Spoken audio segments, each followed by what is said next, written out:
right? You learn in your OChem how many sigma bonds in this molecule. 5. So those are sigma bonds, right? So the sigma bonds, they are composed of sigma electrons. And always, sigma bonds are localized bonds. That means if we talk about this sigma bond, or when we talk about this electronic behavior or whatever properties between the hydrogen and the carbon atom, only between the two atoms here. Okay, so they are localized.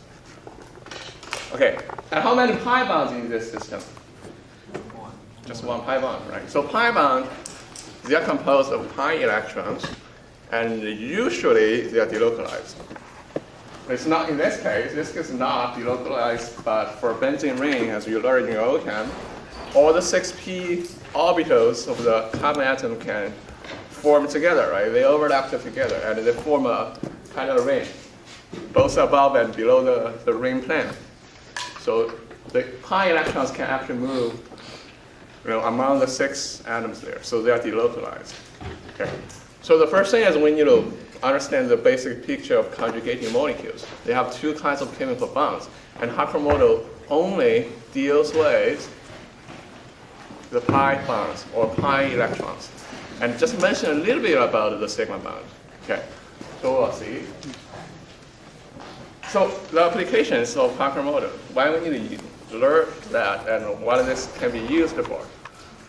Mainly 4 things. Okay. It can be used to evaluate the energy states of a given conjugating molecule or the wave functions. That's actually the 2 basic things we want to know from every system. Right? When we talk about a lot of microscopic systems in this quarter, and you have already seen that all the things that we care about are just energies and wave functions.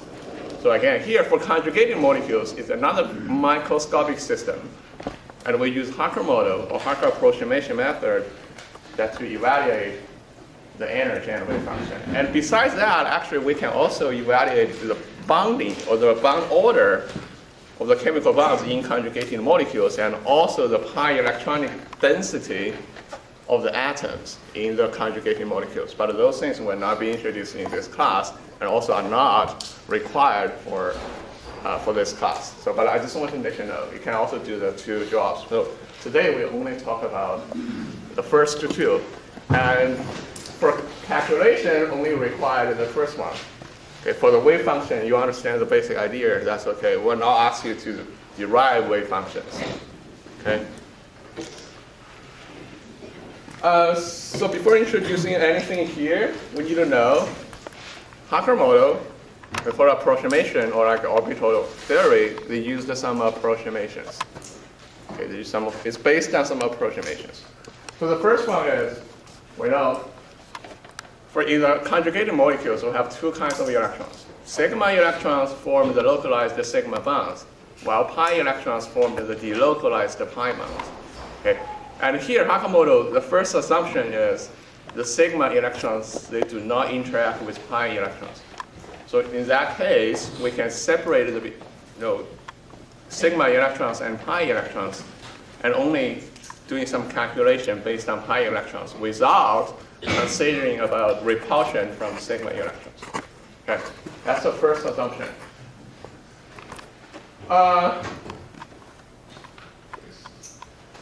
So Schrodinger equation. Okay, for this one, again, we only care about the pi electrons, and only involves pi electrons. When we do any wave functions or energy states, we only need to say, or usually put the adjective before. We say pi electronic something. For example, pi electronic energy state, pi electronic wave functions. Okay, that's the case. And so in the Schrodinger equation, as Gabe mentioned, when you do you combine the 2 or more atomic orbitals, you end up with the sacred determinant. And in the sacred determinant, in this case, sometimes we refer to as Hückel determinant. Okay. So Hückel determinant, in this determinant, we have some several elements inside, and we need to define it. Okay. The first one is we call it the resonance integral,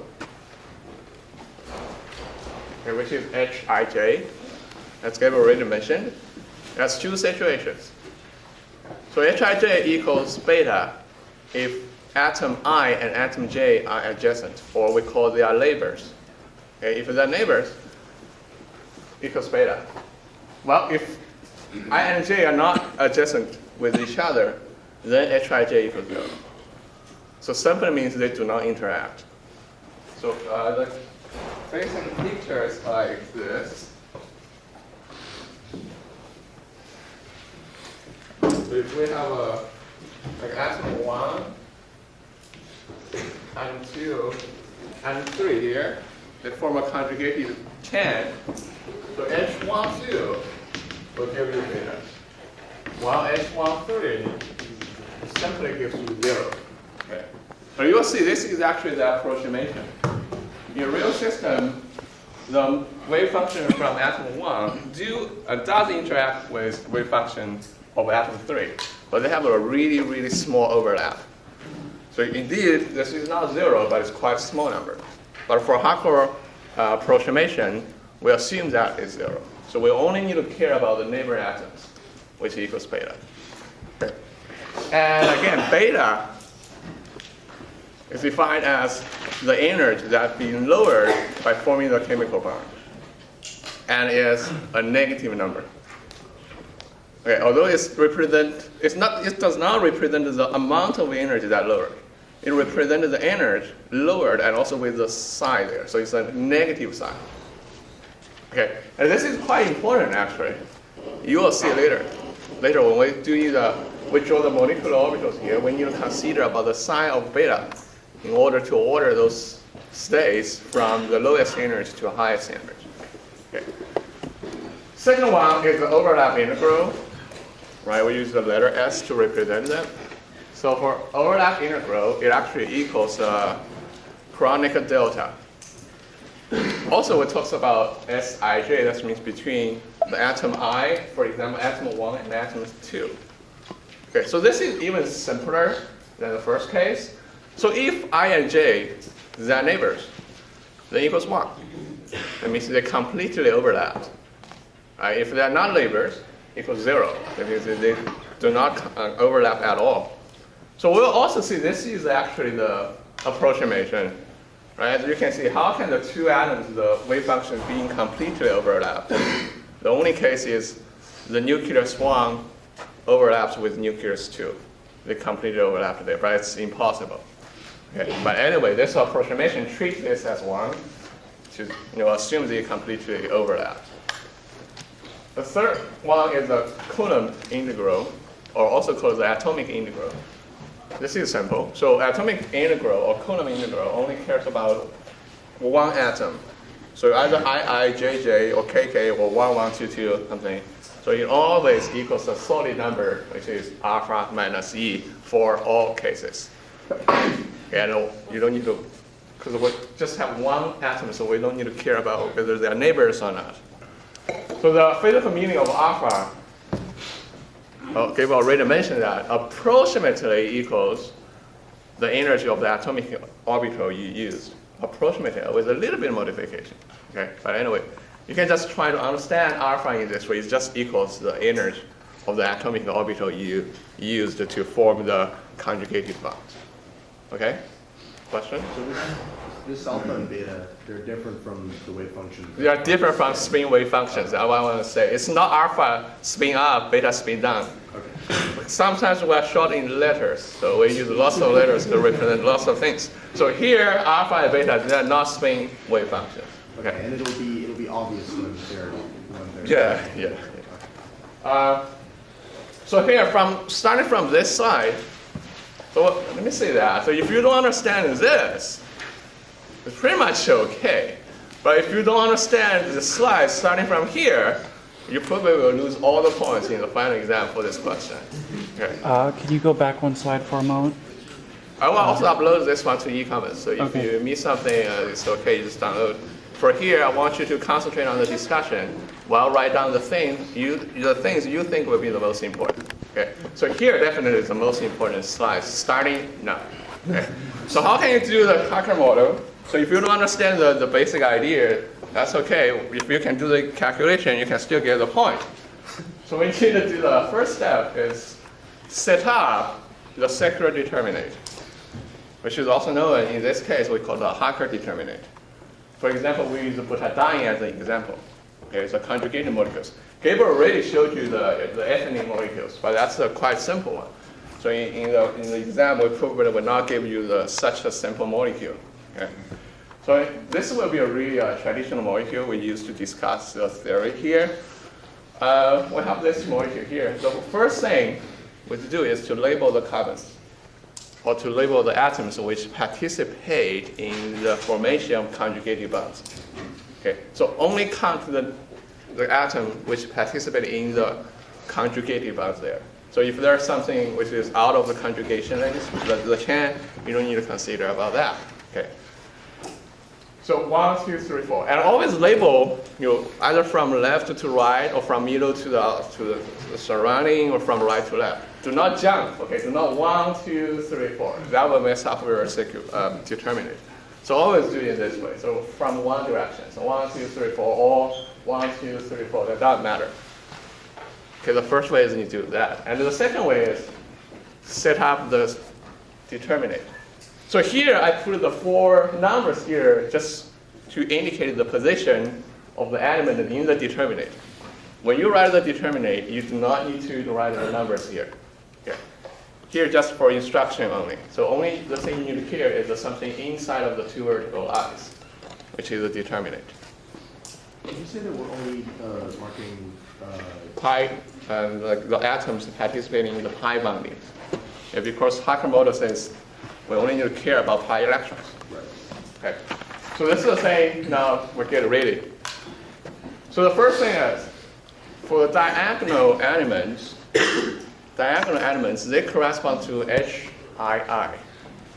Okay, HI. So H11, H22, H33, H44. They corresponds to that. And we already defined HII, the Coulomb integral equals alpha minus c. So you just put it. Okay, that's first step. Okay. So the second step is to find element besides the diagonal line. So for example here corresponds to H21, or called Hij. Right? Do you still remember what's the name for Hij? Beta. But not always beta. The Hij is called what integral? Resonance integral. So resonance integral has 2 situations. So if the 2 atoms, they are neighbors, they equals beta. So for example here, 2 and 1, are they neighbors? Yes. They're neighbors, so equals beta. So besides here, we will see other places also they're neighbors here, like 1 and 2. Right? 2 and 1 are neighbors, 1 and 2 they're neighbors. Because 1 and 2 they're connected with each other. Okay, see that? So here should be beta, right? 3 and 2. 3 and 2, they're also neighbors. So here should be a beta. 2 and 3, here should be a beta. Do you see that? Mm-hmm. So based on this trend, you can write down all the betas in this circular determinant. Okay, that would be this, right? That's all the betas you have. Okay. Now we need to fill in other elements here. There are 6 elements left behind. So this element talks about the resonance integral between 3 and 1. Sure. Between 3 and 1, they are not connected together. So we call them strangers. So that's 0. And besides these strangers, we also have 4 and 1 as strangers, 4 and 2 as strangers, right? 2 and 1, 2 and 4, 2 and 4 and 1, those things. So they are all 0. You get the idea? You get the idea? So diagonal line alpha minus e. Neighbors beta, strangers 0 everywhere. So then you fill up the determinant. That's the first step. Okay, that's the first step. Pretty important. Any questions? Okay, second step. Straightforward. Set the determinant equals 0. Equals 0. That's all you need to do. That's a step 2. Okay. Step 3. Simplify the Hückel determinant. How can you simplify it? We define x equals alpha minus c divided by beta. So each row I divide by beta, I end up with beta 4. It's the power of 4. here in the front of the circular determinant, again, I said this equals 0. So that would be step 3. But wait a minute. We know beta is not a 0. Right? Beta is a negative value. So beta 4 will be a positive value. But anyway, it's not 0, so I can just cancel that. I can cancel that. But beta to the power of 4 is not a 0. Right? Beta is a negative value. So you square the negative value, you square again, it cannot be 0. Right? So we can just cancel out, like divided by beta 4 on both sides. So here we're left the determinant behind, here is still 0. You know the idea? So beta was to the power of like an odd value? It's still not 0, but it will be a negative value at that time. Still, you can throw it away. See that? Okay. But the thing is, diagonal elements, they are converted to this. Okay, the neighbor elements, beta, they convert to 1. And again, strangers are still strangers, that's still 0. Okay, so that's to our step 3. Step 4 now comes to the math part. And hopefully you guys are good at linear algebra. What we need to do is to expand this determinant and solve the x. Okay, pretty much fun. So let's do on the blackboard together. To expand the 4x4 circular determinant. I pretty much need 2 blackboards, I think.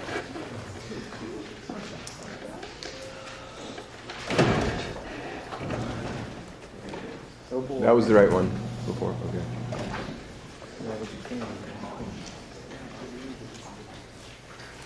So we can also, we need a 1 page maybe to do the evaluation.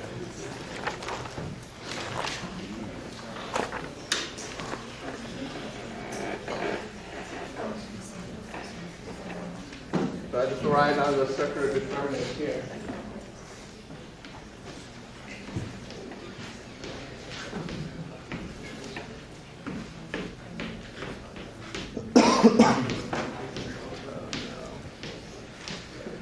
All right, that's our Hückel determinant now. And we need to expand it. As I mentioned before, if you are in my section, we already talked about that, right? To expand the circular, to expand the determinant, we can either expand according to one row or according to either the column. So we prefer to choose the one contains the most number of zeros. For example, here, I would like to choose the first row or the first column instead of second one and second row here. Because for a second column here, second column, only 1 0. But for the first one or the last one, I have 2 zeros. I want to choose the one contains the most number of zeros. Okay, so let's do it, in this case, expand according to the first row. Okay? So when we expand that, first one is when you consider about the sign factor for the first element x. So here I and j simply is the same thing as hij, sij I mentioned before. So I means the column number of this element, j is the row number of the element. So for the first element x, what is I? What is j? 1. So I plus j equals 2. Negative 1 squared equals 1. so there's no, it's just positive. So it's positive, that's x. And then when you pick the x element out here, the second thing you need to do is to cut the determinant. So how can you cut it? You cut the row where the element is. You cut the column, and you cut the row where the element is. So it's like you cut this one, you cut this one, and what you are left behind is the 3 by 3 determinant. And let's copy the 3 by 3 determinant here.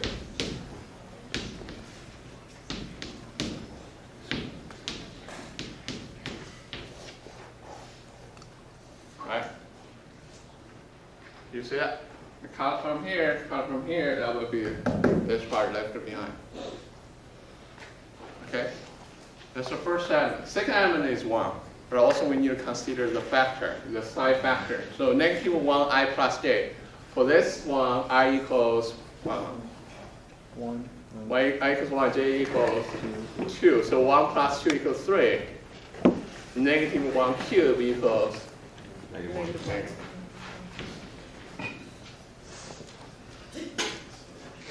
And again, we cut the determinant here and here. Okay, we left it behind 1, 0, 0, 1, x, 1, 0, 1, x. All right? Am I right? Yeah. Okay. Yeah, you are. And the third one and fourth one, 0. So you can imagine we have a 0 in the front of the determinant. We don't even need to evaluate it. It should just be 0. So that will be the first one.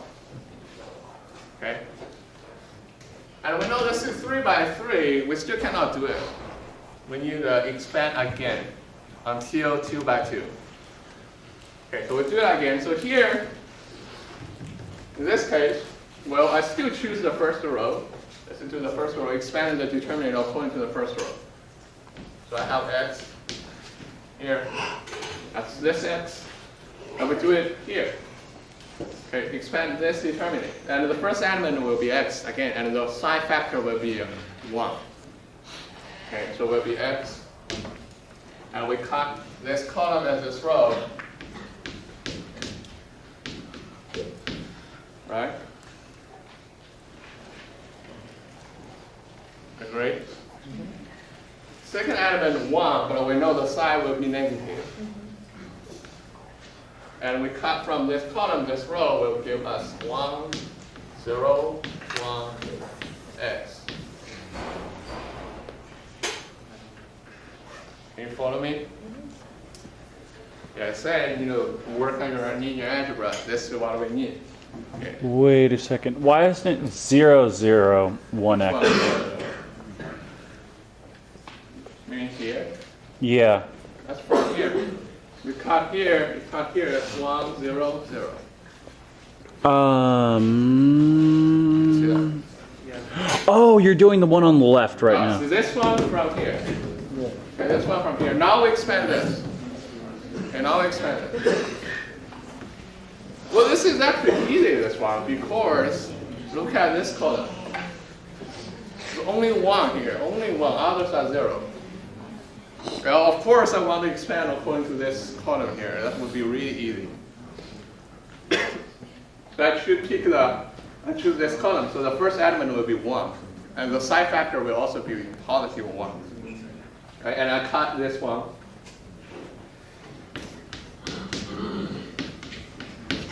Agreed? And the second element, 0. Third element is 0. We don't need to care about that. I'll give you 0. So that's the same. That's the same way to expand. So if you do rows, you can just go to the next one and just start doing columns. You don't have to stay You consistent. don't need to, yeah, you don't need to. For each individual determinant, you just be consistent. But for different determinant, you choose whatever you want. Okay? So agree? And now 2 by 2, you know how to do the evaluation, right? 2 by 2. So A, and here also shows you A, B, C, D equals what? AD minus BC. Right, this diagonal line minus that diagonal. Okay, so same thing here. You can do it on your own paper. I'll do it on the blackboard and let's compare.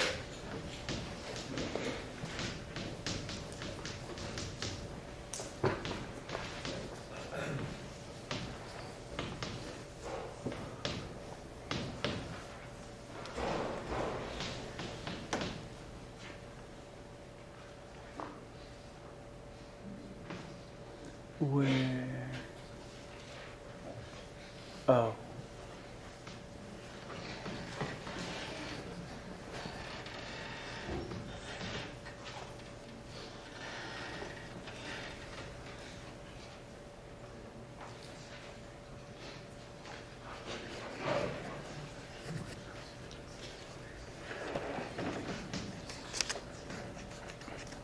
All right, x4 minus 3x squared plus 1 is the same answer. Okay, and don't forget, we said this one equals what? 0, good. That's step 1. Step 4, all you need to do. And I know this is challenging for some of you. If you feel that the evaluation is challenging, please go back, review your linear algebra, but only for the expansion of determinant part only. Okay, only that part. Make sure you can go through all the algebras here and end up with the correct expression here. It's a little bit lower, so I just show on the record, on the whiteboard here. End up with this expression. It's important. So usually the first question in this part will ask you to expand or to write down the Hückel determinant and expand until this step. So usually we'll give you half points for this calculus. Well, why do you multiply by x for the first Because that first element out here, so you have an x in the front. well, You need to keep the element here. but you don't do that in the second one. The second one is 1. Oh, You choose the element. You put the element out. oh, then that's why there's no for the other two. Okay?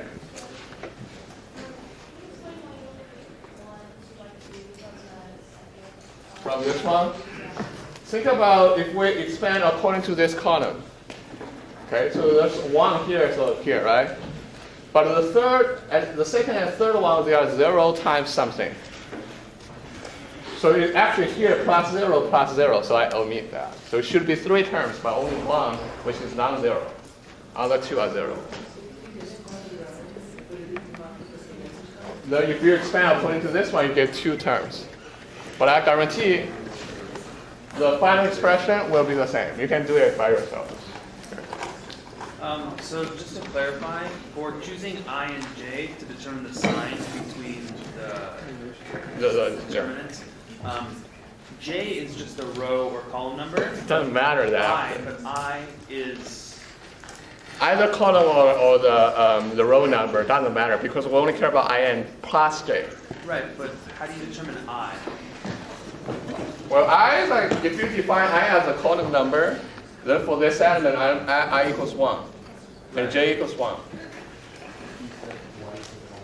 Yeah, One is column and one is row. 1 is column, 1 is row. Okay. Yeah, 1 is column, 1 is row. So they are different. Okay. But it doesn't matter whether J is a column or J is a row. You just have different definition, but you plus them together. So always be the same. So 1, 2, 2, 1, add up together, 3. Okay? Okay, so everybody were on the same page right here. We end up with this.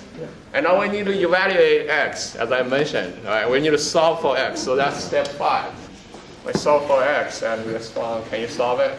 No, Cannot solve it, right? it's unsolvable. Looks like a pretty high order, so how can we solve that? Well, you can do it. It's doable. You just do a simple trick. You let a equals x squared. Or you let whatever letter you want. Okay, you want j equals x squared. You want c equals x squared. Doesn't matter. Okay, here I choose small letter a, and then it will be this one. So can you solve this one? No. Quadratic equation. Remember that? So I skipped that part. Okay, that's your algebra. It's not even linear algebra. Okay, quadratic equation. You need the root. You have the equation. You plug in different a, b, c values. I will give you this one. Okay, trust me. If you plug in here, it will be equals 0. And don't forget, a equals x squared. So x, we need to square root it again. That will be this one. Okay, so this actually has 4 values. Okay, here inside you can choose plus or minus. The outside you can also choose plus minus. So we have 2 times 2 combinations. So that will end up with 4 values here. Okay, and you can see from here you need to do your calculator. So don't forget about your calculator on the final exam day. So bring them here and to get these numbers. Okay? You said it was going to be a Hückel determinant question on the final. It could be, but I don't say it must be, but could be, highly possible. Okay? More than 90% probability. More than 90%, okay? So you know how important this is. Okay? So you end up with these 4 numbers, okay? Everybody on the same page? So this step only tests your algebra. So if you are rusty in algebra, please go back and check. Okay? And step 6 is we need to construct the energy levels now. So we have x, we solve the x, and we know alpha, we know beta. Only thing we care about is the E. E is the energy of the energy state. It's the same energy we talked for hydrogen atom, E1, E2, E3, E4. Okay. So if x equals 1.618, we plug in this expression, we will get E equals alpha plus this beta. Okay. Same thing for x2, x3, x4. You end up with those things. And here I want to tell you that I put number 1, 2, 3, 4. I have some preference. I ordered those states from the lowest energy to the highest energy. I put the lowest one, ground state means 1, first excited state 2. And I intentionally choose different x value to construct that. So my question is why? Why this is from lowest energy? This is the lowest energy. Why this is the highest energy? Because what? Great. That's what I want to hear, because beta is negative. So check that. If beta is negative, this one actually is alpha minus something, right? This one is alpha minus something as well, but this coefficient here is smaller. So here is actually, this one is more negative or is smaller than this one. And for the other two, they're actually, it seems like it's negative here, you minus beta, but beta is a negative sign. It's a negative value, so it's like plus something, so you get it higher. What happened to alpha? Alpha is a positive number. It's the energy, approximately the energy of the orbitals. Okay, it's actually your standing level, right? Starting level here. You either go up or go down. So that's the 4 things. So also for when you report your energy states, we would like you to order the energy state in this way. Okay, do not choose arbitrary x for each one. We want you to choose the x which can give you the lowest energy first. And then the last one is the x value will give you the highest energy you want to put here. So always order them, okay, when you report your energy states. So that's step 6. Step 7, fill in the pi electrons. I mean pi electrons. I do not ask you to put all the electrons inside. Okay?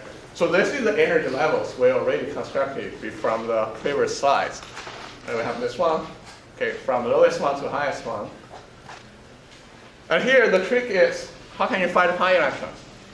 Well, you either use what you learned in OChem, or here, if we only talk about carbon atoms, for each carbon atoms which participate in the formation of conjugated bond, they contribute 1 pi electrons. So based on this, can you tell me how many electrons for butadiene? How many pi electrons? 2. 4. 2 bonds, 4 electrons. 1 pi, 1 pi, 1 pi, 1 pi.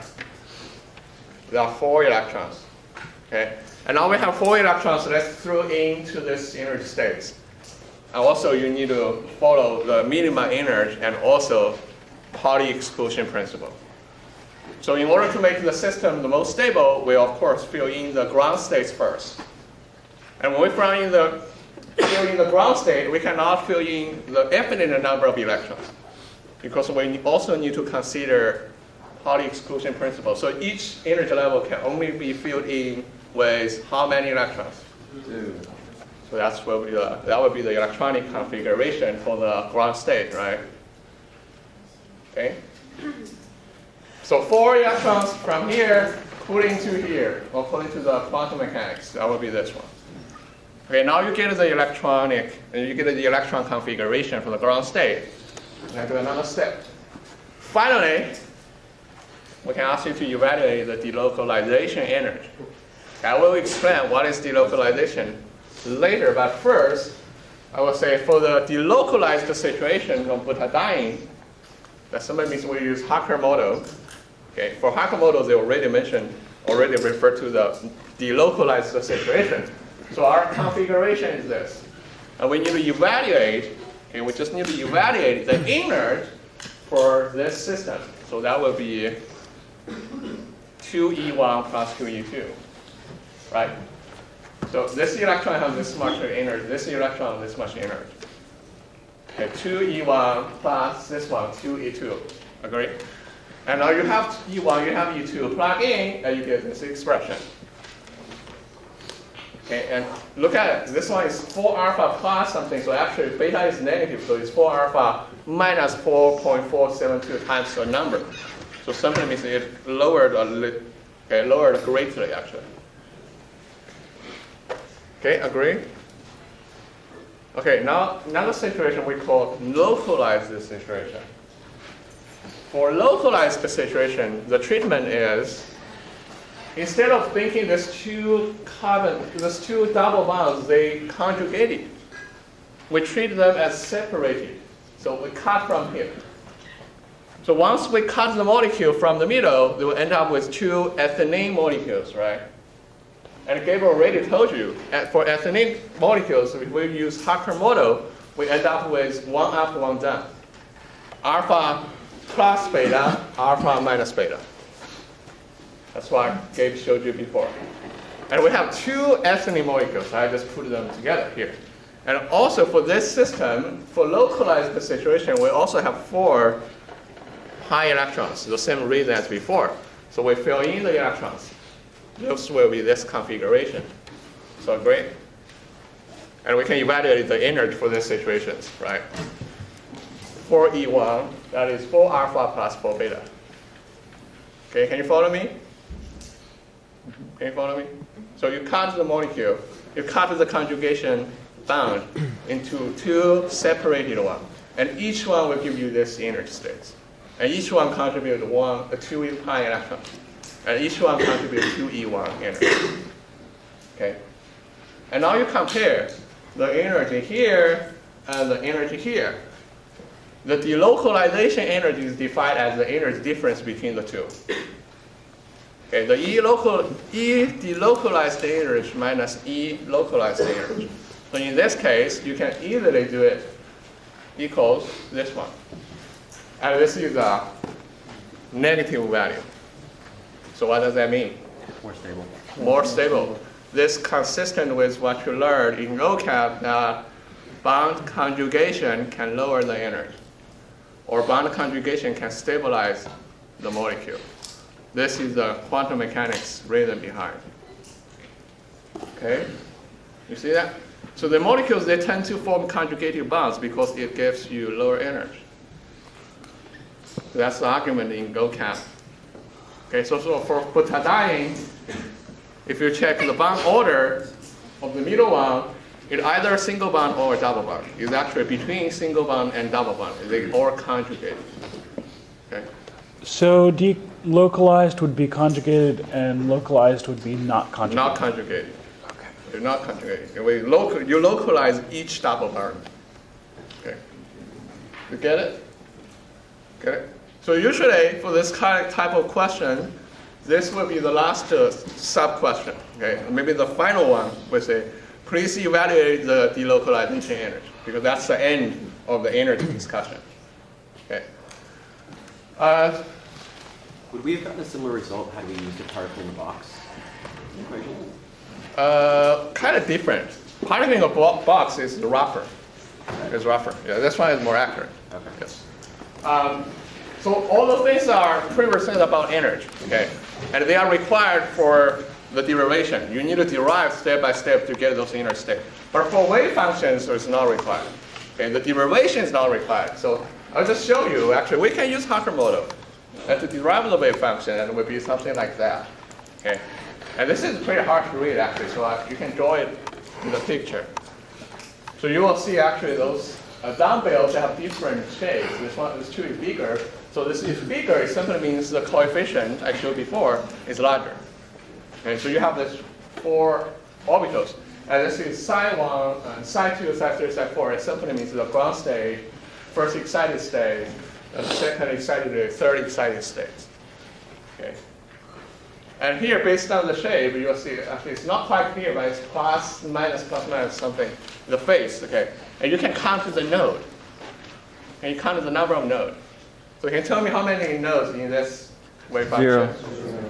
How many nodes here? 1, How many nodes here? 2. But there's something here. So the more nodes you have, you're actually on the more excited states. See, that's a general idea you can see. Okay. So previous one, the butadiene is a linear conjugating molecules. And we also have cyclic conjugating molecules. So, wait, what were those nodes? Or what was that graph? Something like if you have plus, minus, minus, plus, when they overlap, they're actually destructive overlap, and you form a node there. It's like pi bonding.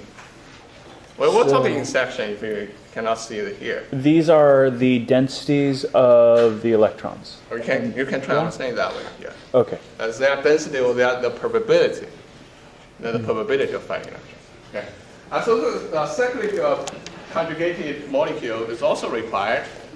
Okay. So the only way is actually you have a kind of different setup for Hückel model. So the way the steps are the same. You follow the strict, like exactly the same steps. So the first one, label the atoms. Right. The second one is set up the determinant.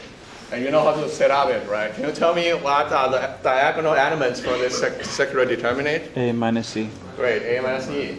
And let's just repeat some. Okay,